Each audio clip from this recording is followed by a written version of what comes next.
مأموریت کالج خورئوگرافی به نام ملکه صابرова در شهر دوشنبه یک استاد این کالج را به خاطر تماشا نکردن پیام پرزیدنت به پارلمان از کار راندند. استاد رانده شده سعیده رستمova است که طی 4 سال اخیر در این کالج در شعبه رقص کلاسیکی به حیث کنسرت میستر به شاگردان درس میگفت.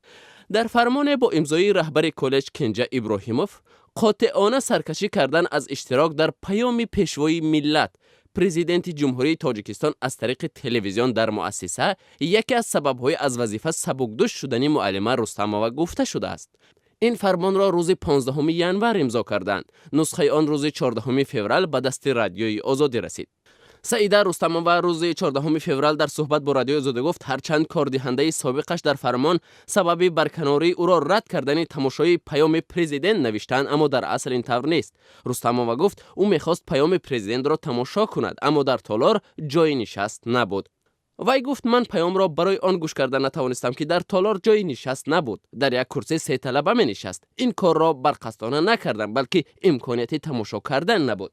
رستمova گفت او نسبت به پرزیدنت خیلی احترام دارد و دائم پیام او را به مجلس عالی تماشا و گوش میکرد. هیچگاه به خود اجازه نمیدهم که نسبت به آن کس یگان به احترام کنم، ابراز داشت سعیده رستمova. او 4 سال باز در کالج خورئوگرافی به نام ملکه صابرova درس میگوید. فرمان سبکدوش شدن از کار برایش ناگهانی بود، چون به قول او پیشه خود را دوست می‌دارد و طی این مدت وظیفه 2 کارمند را اجرا کرده معاش 1 نفر را می‌گرفت. مظفر تیمورزاده رهبر ریاست مؤسسه های تعلیمی وزارت فرهنگ تاجیکستان در صحبت با رادیو آزادی در این رابطه گفت این کارهای حقوقیت در شعبه حقوق چی جواب بیاد ما باید جواب نگردونیم. همین قدر گفتم میتونم.